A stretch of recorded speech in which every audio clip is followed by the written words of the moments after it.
السلام علیکم ورحمۃ اللہ وبرکاتہ۔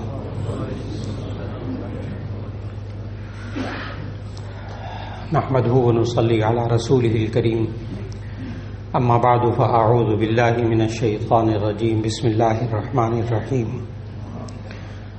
سبحان الذي اسرى بعبده ليلا من المسجد الحرام الى المسجد الاقصى الذي باركنا حوله لنريه من آياتنا إنه هو السميع البصير۔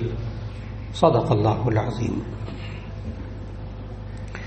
اللہ رب العزت نے انسانوں کی ہدایت کے لیے انبیاء علیہ السلام کو بھیجا، اور پہلے انسان سے لے کر آخری انسان تک، قیامت تک آنے والے آخری انسان تک کوئی دور ایسا نہیں گزرا کہ جس کے لیے اللہ تعالیٰ نے ہدایت کے لیے، رہنمائی کے لیے کسی نبی کو نہ بھیجا۔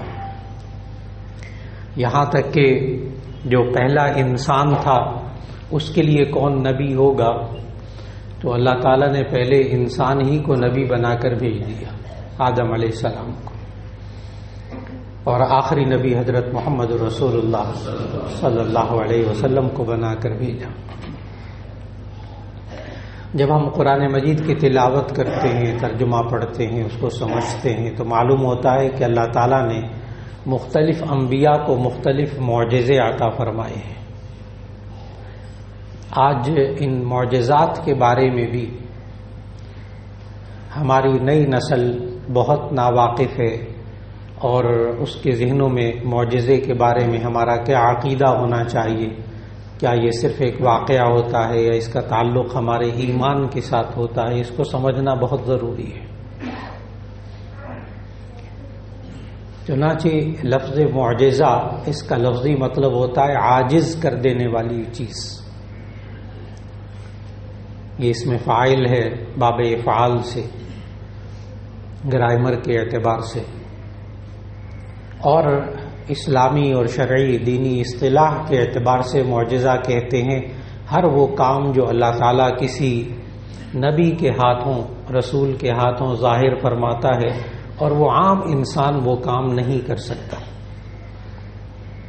باقی معجزات احادیث میں ہیں، لیکن قرآن حکیم میں مستقل طور پر انبیاء کے معجزات کا ذکر ہے۔ ان پر ایمان لانا ضروری ہے، ان کی کوئی تعویل نہیں کرنی چاہیے، ان کی کوئی اور تعبیر نہیں کرنی چاہیے۔ جیسے اللہ نے قرآن مجید میں کہا ویسا ہی اس پر ایمان رکھنا ضروری ہے۔ پھر جب ہم معجزات کا مطالعہ کرتے ہیں تو ہمیں معلوم ہوتا ہے کہ ہر نبی کو اللہ تعالیٰ نے اس وقت کے ماحول کے مطابق معجزات عطا فرمائے، اور چونکہ نبی صلی اللہ علیہ وسلم کو اللہ تعالیٰ نے بالکل آخر میں بھیجنا تھا اور قیامت تک کے لیے بھیجنا تھا، اس لیے نبی صلی اللہ علیہ وسلم کو ایسے معجزات عطا فرمائے جو قیامت تک وہ انسان، عام انسان نہیں کر سکیں گے، تاکہ وہ معجزہ رہے، کیونکہ معجزے کی تعریف، اس کی ڈیفینیشن یہی ہے کہ عام انسان اس کو نہ کر سکے۔ اللہ تعالیٰ اپنے بندوں کے ہاتھوں، اپنے مخصوص بندوں یعنی انبیاء کے ہاتھوں اس کو ظاہر کرواتا ہے۔ اور میں نے عرض کیا کہ قرآن مجید کا جب آپ مطالعہ کریں گے تو آپ کو معلوم ہوگا کہ ہر دور میں جو ضروریات، جو جس چیز کا لوگوں کے ذہنوں پر بہت زیادہ ایک بھوت سوار ہوتا ہے، ایک لوگ اس چیز کو وزن دیتے ہیں، لوگ اس کو مانتے ہیں، اس چیز کو، اسی چیز کے بارے میں معجزات اللہ تعالیٰ عطا فرما دیتے ہیں۔ جیسے موسیٰ علیہ السلام کی معجزات قرآن مجید میں، اس وقت کے لوگ، خاص طور پر فرعون، وہ خود جو دنیا میں حکومت کرتا تھا وہ صرف اور صرف جادوگروں کے بل پر حکومت کرتا تھا اور اپنا ظلم۔ چنانچہ اللہ تعالیٰ نے موسیٰ علیہ السلام کو جو معجزہ عطا فرمایا تو اس کے مقابلے میں فرعون نے جادوگروں کی ہی اتارا۔ تفصیل سے قرآن مجید میں موجود کہ جب موسیٰ علیہ السلام نے اللہ کی دعوت دی، دین کی دعوت دی کہ اللہ ایک ہے اور اس کے ساتھ کوئی شریک نہیں ہے، اور تم ان کی بات کو مانو جو میں لے کر آیا ہوں دین اللہ کی طرف سے، تورات کو مانو، تو اس نے جواب میں جادوگروں کو اتارا۔ اور جادوگر جب میدان میں اترے تو آپ نے پڑھا قرآن مجید میں کہ اس نے جادوگروں نے رسیاں پھینک دیں، رسیاں ڈال دیں اور ان کو اپنے جادو کے ذریعے سانپ بنا دیا۔ اللہ تعالیٰ نے موسیٰ علیہ السلام کو کہا القی عصاک، آپ اپنی لاٹھی جو ہے جو ہاتھ میں پکڑی ہوئی ہے یہ زمین پر ڈال دیں، فَإِذَا هِيَ تَلْقَفُ مَا يَأْفِكُونَ، تو وہ سانپ بن کر سارے سانپوں کو نگل گئی۔ میں بہت مختصر کر رہا ہوں تفصیل سے قرآن مجید میں تاکہ میں اصل موضوع کو عرض کر سکوں۔ تو وہ ایک لاٹھی سانپ بن کر سارے سانپوں کو نکل گئی۔ آگے قرآن مجید کے الفاظ یہ ہیں فَأُلْقِيَ السَّحَرَةُ سَاجِدِينَ، سارے جادوگر سجدے میں پڑ گئے۔ یہ ایک دم کیا ہوا؟ آپ حضرات میں سے کوئی ڈاکٹر ہوں گے، کوئی انجینئر ہوں گے، کوئی بہت ماشاءاللہ میدانوں مختلف میدان کے ماہر ہوں گے۔ آپ کے سامنے اگر کوئی انسان آئے نا اپنی مہارت دکھائے تو آپ فوراً سمجھ جاتے ہیں کہ میرے میدان کا بندہ ہے کہ نہیں، میری فیلڈ کا بندہ ہے کہ نہیں، ایک دم سمجھ جاتے ہیں۔ بالکل اسی طرح جادوگروں کی رسیوں کو جب وہ ایک لاٹھی کھا گئی نا تو جادوگر اپنے جادو میں ماہر تھے، انہوں نے یہ سمجھ لیا کہ یہ جادوگر نہیں، یہ موسیٰ جادوگر نہیں۔ فَأُلْقِيَ السَّحَرَةُ سَاجِدِينَ، سارے جادوگر سجدے میں گر پڑے۔ اور پھر اتنا پکا ایمان لائے کہ آپ قرآن مجید کی آیات کی تلاوت کیجئے کہ فرعون نے دھمکیاں لگائی ان کو۔ فرعون نے کہا لَأُصَلِّبَنَّكُمْ فِي جُذُوعِ النَّخْلِ وَلَتَعْلَمُنَّ أَيُّنَا أَشَدُّ عَذَابًا وَأَبْقَىٰ، میں تمہیں کھجور کے تنوں میں نا سولی دوں گا، پھانسی دوں گا، پھر تمہیں پتہ چلے گا کون زیادہ عذاب دینے والا ہے۔ جادوگروں کو کہا تو موسیٰ پہ ایمان لے آئے، اس کے رب پر ایمان لے آئے۔ بڑی دھمکیاں لگائی اس نے، لَأُقَطِّعَنَّ أَيْدِيَكُمْ وَأَرْجُلَكُمْ مِنْ خِلَافٍ وَلَأُصَلِّبَنَّكُمْ فِي جُذُوعِ النَّخْلِ، میں تمہارے ہاتھ پاؤں کٹوا دوں گا اور تمہیں سولی پہ لٹکاؤں گا یہاں کھجور کے درختوں میں، پھر تمہیں پتہ چلے گا کون۔ اس سب دھمکیوں کے باوجود ان جادوگروں نے کہا کہ ہم موسیٰ اور اس کے رب پر ایمان لاتے ہیں، تو نے جو کرنا ہے کر لے۔ اللہ تعالیٰ نے اس دور کے مطابق موسیٰ علیہ السلام کو معجزہ عطا فرمایا جادوگروں کا مقابلہ کرنے کے لیے۔ اور پھر حضرت عیسیٰ علیہ السلام کے معجزات کا آپ مطالعہ کرتے ہیں، اس دور میں میڈیکل سائنس بڑی ترقی کی ہوئی تھی، طب، علم طب بہت ترقی تھی۔ خود موسیٰ علیہ السلام کے زمانے میں بھی کیمسٹری بڑی عروج پر تھی، اسٹرانومی، علم فلکیات کمال کا تھا۔ جو حضرات اسپیس سائنس تھوڑا بہت مطالعہ رکھتے ہوں گے وہ سمجھتے ہوں گے اس بات کو کہ گلیلیو نے دوربین ایجاد کی، تو وہ دوربین کے ایجاد کرنے سے پہلے وہ لوگ اتنے اسٹرانومی میں، علم فلکیات میں اتنے ماہر تھے کہ 7 میں سے 6 سیارے زمین پر بیٹھے بیٹھے دریافت کر چکے تھے۔ کیا کمال ہوگا ان لوگوں کا ذہن کا، یونانی لوگ، رومی لوگ، کمال۔ موسیٰ علیہ السلام کے زمانے میں کیمسٹری کتنے کمال کی تھی، علم کیمیا، کہ موسیٰ علیہ السلام کے زمانے میں وہ جو فرعون غرق ہوا اور اس کی لاش کو ممی بنایا، ممی اسٹف کو نہیں کہتے، اسٹف کا آپ کہتے ہیں کہ کسی جانور کو شکار کرتے ہیں تو اس کے اندر سے گوشت ووشت نکال کے اس کی کھال میں بھوسا بھر دیتے ہیں، توڑی چوڑی بھر کے، تو اس کو پھر سی کر وہ بناتے ہیں، اس کو آپ اسٹف کرنا کہتے ہیں۔ ممی اور چیز ہے، ممی یہ کہ اصل جسم کو محفوظ کر دیا جائے۔ تو انہوں نے مسالے لگا کر فرعون کی لاش پر، آج بھی موجود ہے، آج بھی فرعون کی لاش، وہ اس فرعون کی لاش آج بھی موجود ہے، اصل پٹیاں لپیٹ لپیٹ کر مسالے لگا لگا کر اس کی لاش کو محفوظ کیا، آج بھی فرعون کی لاش محفوظ ہے۔ اور جو حضرات پیتھالوجی اور کیمسٹری پڑھتے ہیں تو وہاں وہ ایک چیپٹر پڑھتے ہیں کہ سائنس کتنی ترقی کر چکی، پیتھالوجی، یعنی ایک چیز کا جز نکال کر اس کے بھی اجزاء معلوم کر لیتے ہیں اس کے اندر کیا کچھ ہے۔ لیکن فرعون کی ممی کو، اس کے جسم کو جو پٹیاں باندھ کر مسالے لگا کر محفوظ کیا گیا، سائنس کی کتابوں میں لکھا ہے کہ آج تک ہم معلوم نہیں کر سکے کہ وہ کیا چیزیں لگائی تھیں۔ ان کا کمال دیکھیں کیمسٹری کا، آج تک معلوم نہیں کر سکے، سائنسدانوں نے ابھی تک ہاتھ چھوڑے ہوئے، ہم نہیں معلوم کر سکے کہ کیا چیزیں لگائی تھیں۔ اللہ نے ایسا محفوظ کروایا ان کے ہاتھوں سے، تو کیمسٹری کے ماہر. حضرت عیسیٰ علیہ السلام کے زمانے میں ابراہیم علیہ السلام کے زمانے میں ابراہیم علیہ السلام کو معجزات دیے گئے. اب ان کے زمانے کے اندر یہ علم فلکیات اور علم کیمسٹری یہ بھی کمال کی تھی. بہت ماہر لوگ تھے ابراہیم علیہ السلام کے زمانے میں. تعمیرات کے کتنے ماہر، قوم عاد، قوم سمود. پہاڑ کھڑا ہے نا، کیا تعمیرات کرتے ہوں گے. آج بھی موجود کھنڈرات کہ پہاڑ بالکل صحیح سالم کھڑا ہے، اور اس کے اندر دروازہ بنایا، اس کے اندر کمرے بنائے، اس کے اندر ہال بنائے، اس کے اندر کھانے کی میز بنائی، اس کے اندر کرسیاں بنائیں، اور ایک بھی پتھر نہیں ٹوٹا ہوا، سب صحیح سالم اندر سے پہاڑ. کمال ہے کہ نہیں تعمیرات کا. آج بھی موجود کھنڈرات، لوگ جاتے ہیں دیکھتے پہاڑ کو تراش تراش کے. کیا انسان تھے وہ، بڑی مہارتیں تھیں ان کی، بڑی طاقتور قومیں تھیں. ابراہیم علیہ السلام کے زمانے میں اب وہ لوگ چاند اور سورج کی پوجا کرتے، خاص طور پر سورج کی پوجا کرتے تھے، آگ کی پوجا کرتے تھے، آگ کی پرستش کرتے تھے.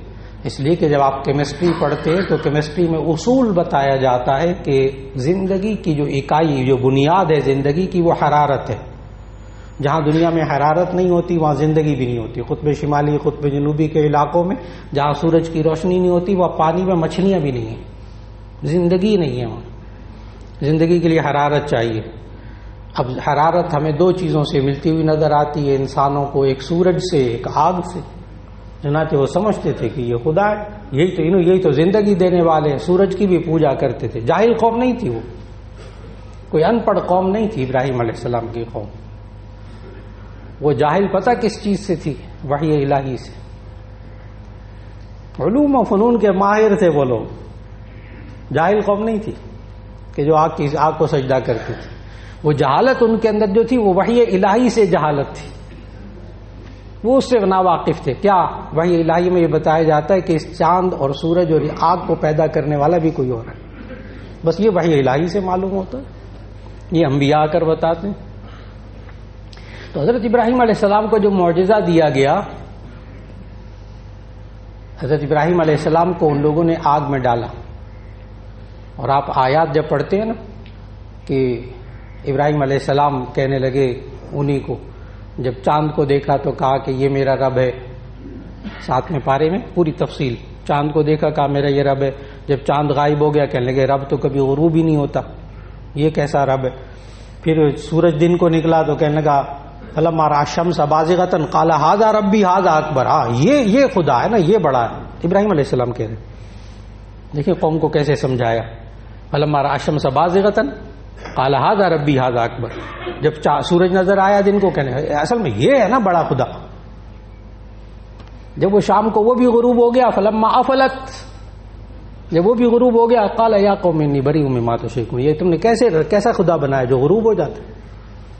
خدا تو ہر وقت موجود ہوتا ہے، یہ تو غائب ہو گیا. یعنی قوم کو کیسے سمجھایا. وہ لوگ اس کی پوجا کرتے تھے. اس کے بعد اس قوم نے کیا حضرت ابراہیم علیہ السلام کے ساتھ. ابراہیم علیہ السلام کو آگ میں ڈالا. کئی دن تک نمرود نے، بادشاہ تھا اس وقت وہ، تو کئی دن تک آگ کو بھڑکایا گیا، اس میں آگ میں ڈالا گیا اس کو. آپ ذہن میں رکھیے گا ابراہیم علیہ السلام کو آگ میں کیوں ڈالا گیا. پتہ ہے وہ قوم آگ کی پوجا کرتی تھی. انہوں نے صرف آگ میں نہیں ڈالا، اپنے خدا کے سپرد کیا تھا جس کی وہ پرستش کرتے تھے. بھڑکایا اور ان کو آگ میں ڈالا. اب جناب بارش آتی، بادل آتے، آگ بجھ جاتی، اللہ کے لیے کتنا آسان تھا. لیکن قرآن مجید پڑھیے گا، اللہ تعالیٰ نے اس آگ کو کیا کہا. قلنا یا نار کونی بردا وسلاما علی ابراہیم. اور یہ بھی ذہن میں رکھیے گا، بخاری شریف کی حدیث ہے کہ حضرت ابراہیم علیہ السلام کو کپڑے اتار کر آگ میں ڈالا گیا تھا. بخاری شریف کی حدیث. اور نبی صلی اللہ علیہ وسلم پتہ کیا فرمایا کہ آخرت میں، بخاری شریف کی حدیث میں، اسی حدیث میں، کہ آخرت میں جب سب لوگ بے لباس ہو کر جمع ہوں گے نا قیامت کے دن، تو سب سے پہلے جس کو لباس پہنایا جائے گا وہ ابراہیم علیہ السلام ہوگا.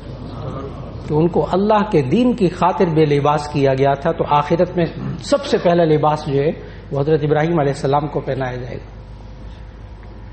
تو اللہ نے اس آگ کو کیا کہا تھا؟ معجزہ دیکھیے گا، اللہ نے اس آگ کو کہا قلنا، ہم نے کہا یعنی اللہ نے کہا یا نار کونی بردم و سلاما علی ابراہیم، اے آگ تو ٹھنڈک والی ہو جا، بردن بجھنے کو نہیں کہا، جلتی رہے، لیکن تیرا کام ہے حرارت پہنچانا، گرمی پہنچانا، تو ٹھنڈک والی ہو جا، وہ سلامن، اور تو سلامتی والی ہو جا، تیرا کام ہے تباہی مچانا، تو سلامتی والی ہو جا علی ابراہیم، ابراہیم علیہ السلام پر۔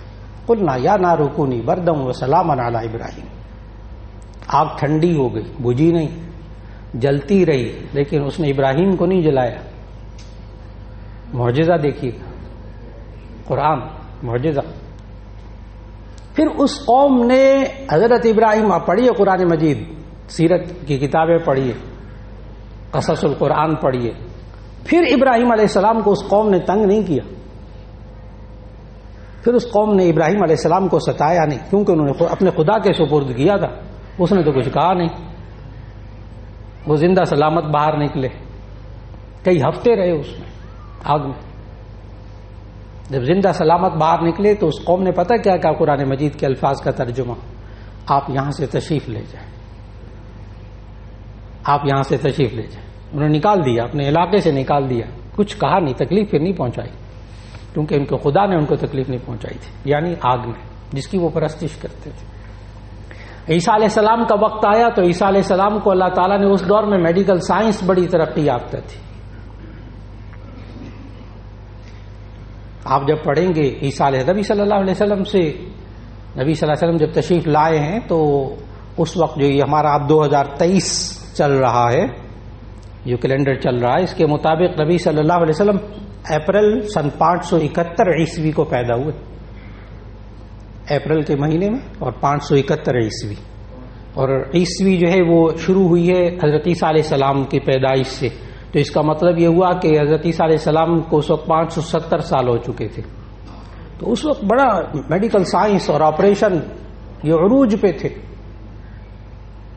اللہ تعالیٰ نے عیسیٰ علیہ السلام کو کیا معجزہ دیا؟ قرآن مجید کے الفاظ، ابرئ الاکمہ والابرص باذنہ، اکمہ مادرزاد نابینا یعنی پیدائشی نابینا، اس کی آنکھوں پر ہاتھ پھیرتے تھے، وہ اللہ اس کی بینائی کو ٹھیک کر دیتا تھا، قرآن مجید۔ والابرص، برس میں مبتلا شخص اس کے جسم پر ہاتھ پھیرتے تھے وہ ٹھیک ہو جاتا تھا، اس دور کے معجزات، ماننے والوں نے مانا۔ اور عیسیٰ علیہ السلام کے بعد آخری نبی، عیسیٰ علیہ السلام کے بعد پھر اور کوئی نبی نہیں، حضرت محمد صلی اللہ علیہ وسلم اللہ تعالیٰ کے آخری نبی تشریف لائے، اور آخری نبی صلی اللہ علیہ وسلم کو اللہ تعالیٰ نے جو معجزات عطا فرمائے وہ قیامت تک کوئی انسان اس معجزے کو نہیں کر سکے گا، اس کام کو نہیں کر سکے گا۔ یہ قرآن حکیم بھی معجزہ، قرآن حکیم خود معجزہ، اعجاز القرآن، اس پر کتابیں لکھی گئی کہ قرآن حکیم کیسا معجزہ ہے، تاثیر کے اعتبار سے معجزہ، الفاظ کے اعتبار سے معجزہ، حفاظت کے اعتبار سے معجزہ، عمل کے اعتبار سے معجزہ، اور اس جیسا کلام انسان نہیں کر سکے۔ کوششیں ہوئی ہیں، اچھا کوششیں ہوئی ہیں، لوگ بڑے بڑے کلام کہتے تھے قرآن مجید کے مقابلے میں، اور اس کو بیت اللہ پہ لٹکاتے تھے، شاعر سے اس وقت کے بڑے بڑے، انا اعطینا کل کوثر، اس کے چھوٹی سی صورت کے مقابلے میں اللہ نے کہا ایسی صورت بنا کر لے کر آؤ، تو اس وقت کے شاعر نے یہ سورۃ الکوثر کے مقابلے میں صورت لکھی، سورۃ الفیل کے مقابلے میں الم تر کیف فعل ربک، اس کے مقابلے میں صورت بنائی اس نے، شاعر نے۔ اور پتہ ہے اس وقت کے شاعر نے بخاری شریف کی احادیث، ترمذی کی احادیث، ان شعراء نے خود پھاڑ دی کہ نہیں یہ اس کے مقابلے کا کلام نہیں، معجزہ۔ بیت اللہ کی دیواروں پر وہ 7 قصیدے لٹکائے ہوئے تھے قرآن کے مقابلے میں، آج وہ اردو بازار میں سارے 7 قصیدے جن کو سبع معلقہ کہتے ہیں، ہمارے یہاں درس نظامی میں مدارس میں باقاعدہ عربی ادب کا بہت بڑا ذخیرہ ہے، وہ 7 قصیدے جو لٹکائے تھے وہ آج بھی موجود ہیں، لیکن اس وقت کے شاعر کہتے تھے کہ یہ قرآن کے مقابلے میں نہیں ہے، قرآن حکیم معجزہ۔ اسی طرح اللہ تعالیٰ نے نبی صلی اللہ علیہ وسلم کو یہ معراج کا معجزہ عطا فرمایا، جس کا ذکر اللہ تعالیٰ نے 2 جگہ قرآن مجید میں کیا، سبحان الذی اسریٰ بعبدہ 15ویں پارے کے آغاز میں، اور پھر سورۃ النجم کے اندر پہلے رکوع میں سبحان الذی اسری بعبدہ لیلا من المسجد الحرام الی المسجد الاقصی، پاک ہے وہ ذات جو اپنے رب اپنے بندے کو لے گئی راتوں رات مسجد حرام سے مسجد اقصی تک. وہ رب اپنے بندے کو مسجد حرام سے مسجد اقصی تک لے گیا راتوں رات. اس کو کہتے ہیں اسرا، رات کے وقت سفر کرنا. اس دور کے اندر 40 راتوں کا سفر تھا اونٹوں پر مسجد حرام سے فلسطین تک، بیت المقدس تک. 40 راتوں کا سفر، جو پتہ ہے کتنی دیر میں ہوا تھا کہ جہاں سے اپنے پھوپھی کے گھر سے نبی صلی اللہ علیہ وسلم روانہ ہوئے تھے نا، دروازہ بند کیا. احادیث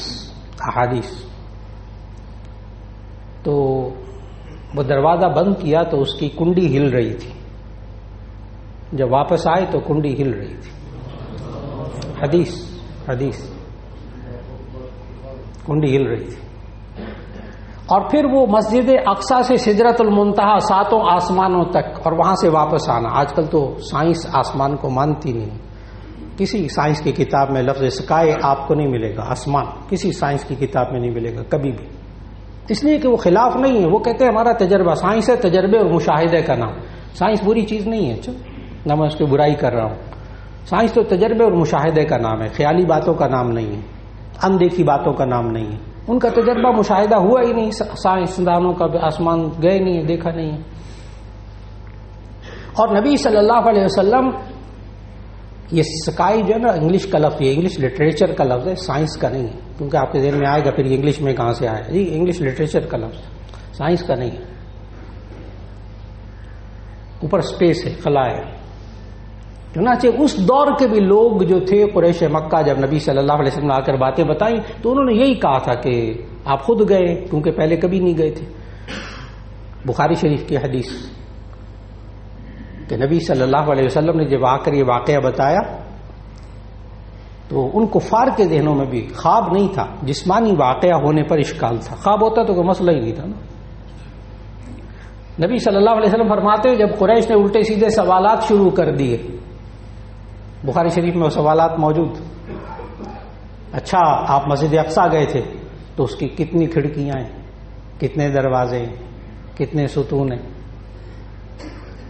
آپ بھی کوئی 30-40 سال بھی اگر ہو گئے ہو نا کسی صاحب کو ای بلاک کی مسجد میں جمعہ پڑھتے ہوئے، نمازیں 5 وقت پڑھتے ہوئے نا، تو کسی دن ایک گھر والوں نے پوچھ لیا نا کہ آپ ای بلاک میں جو نماز پڑھتے ہیں؟ میں پڑھتا ہوں، 40 سال سے پڑھ رہا ہوں.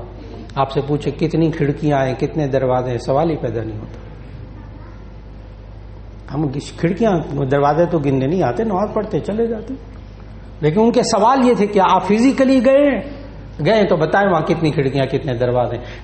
بخاری شریف کی حدیث، نبی صلی اللہ علیہ وسلم حتیم، وہ خانہ کعبہ کے جو اونچی دیوار ہے تھوڑی سی جگہ چھوڑی، تو وہ حتیم کے اوپر کھڑے ہو گئے. اور نبی صلی اللہ علیہ وسلم فرماتے ہیں کہ اللہ تعالیٰ نے بیت المقدس کو، مسجد اقصی کو میرے سامنے کر دیا، اور وہ لوگ سوالات کرتے تھے، میں جوابات دیتا تھا.